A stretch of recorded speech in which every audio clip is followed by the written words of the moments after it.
about our commoners looking up, seeing hope.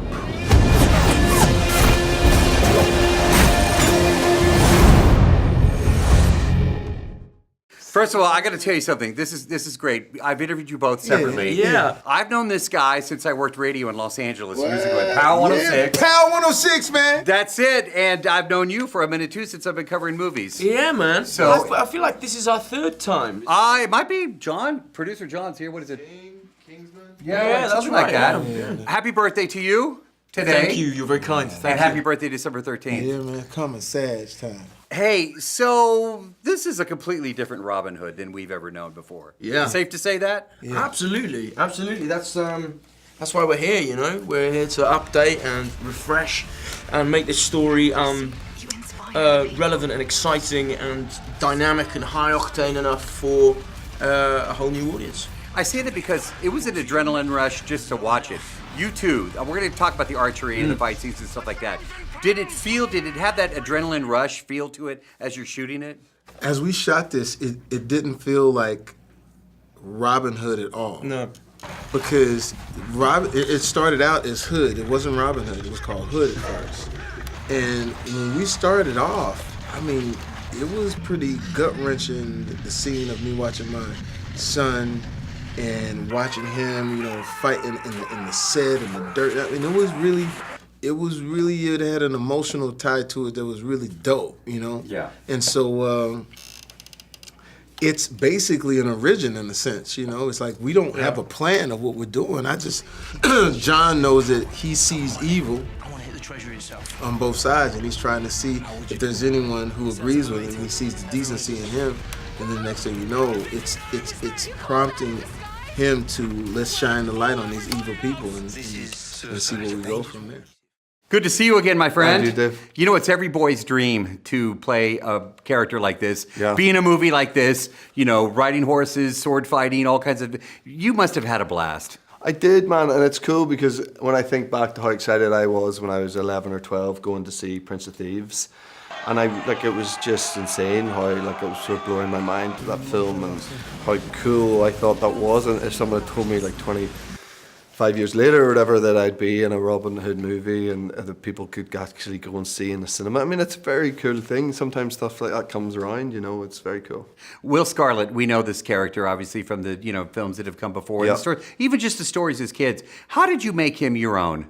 I think so much of that was sort of done on the page in a way. I mean, it's a different version of him as before, certainly different to what Christian Slater did with Prince of Thieves. But that was, you know, an intentional move on the writer's behalf and David James Kelly and to, you know, bring a different sort of energy to it and you know, the payoff obviously comes at the end without giving too much away. But I like this idea of playing someone who seemed to be, you know, good and doing all the right things and doing it for the right reasons and actually genuinely trying to help these people that he's a part of.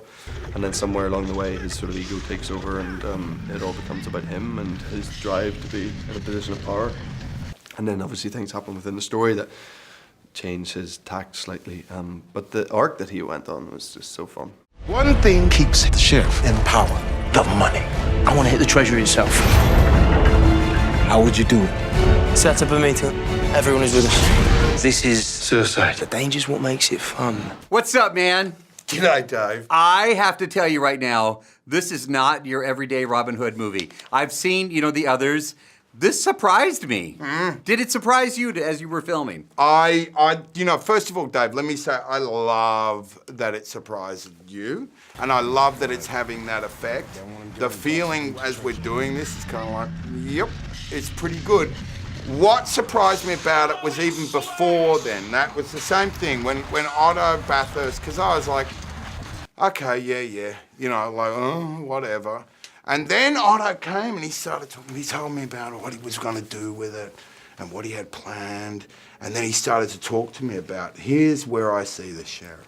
And here's what I think is going on. And here's why I think this movie's worth doing. And you know the good thing about playing a bad guy, right? I'll tell you the really good thing. From start to finish, you're so justified. You can just do it all for the money. You know what I mean? Let's talk about the archery and the training. Yeah. How long did it take for you guys to get that down? A couple months to get good at it. Really? Yeah. You know, I mean, not all day, every day, but a couple of hours a day. And to begin with, there's only so much time you can actually spend doing it because your fingers are just ruined. You know, Right. After an hour of doing that, you cut to ribbons. But it's worth it because the finished result in the film, I think, looks really cinematic and really exciting. And I'm really, really excited to have had the chance to learn properly. Tell me about the sets, because I've seen some other interviews. You're my first interview, Okay. so I've been really wanting to ask this question. I hear the sets were just incredible. They were incredible. We shot it mostly in Budapest and Hungary, where they've got an amazing setup there now. You know, it's a huge infrastructure there, film, and I mean they were shooting Red Sparrow there, and we were there, so all those guys were around, and you know they have huge films there, and they're capable of making huge films. So the sets were incredible, and you know I've never been on sets like that, you know, that are so sort of vast and you know have so many people in them and horses running through them and fire flying out of them. You know, it was crazy. So adrenaline rush, and definitely you should film these scenes. Yeah, definitely. Yeah. You really do the villain well. Oh, thank you. You're a nice guy. No, thank you. You're a wonderful guy, but you really could be a good villain. So that's a compliment. No, look, I take it as a compliment.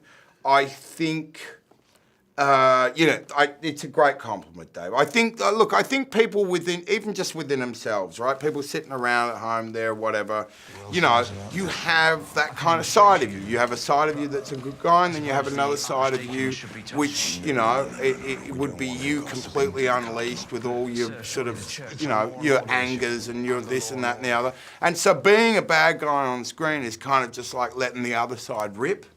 You know what I mean? I do. This is like a therapy session. I'm actually absorbing what you're saying because I'm a happy guy. You know, we've talked. Yeah. But there is, if you talk there's about, other stuff in your life, if you right? talk about my dog or my mom, then it's we're going down. going to a place, and I completely get that, and I respect that, and I expect that with people too. I think that people have different facets, etc., etc. Dr. Mendelsohn, I absolutely love talking with you. Did you bring your check? It's very important you bring your check. Okay. When you're coming to see Dr. Mendelsohn, you need to bring that money. I told you, It's on the way. all about the money from the first to the last. Bring me that money.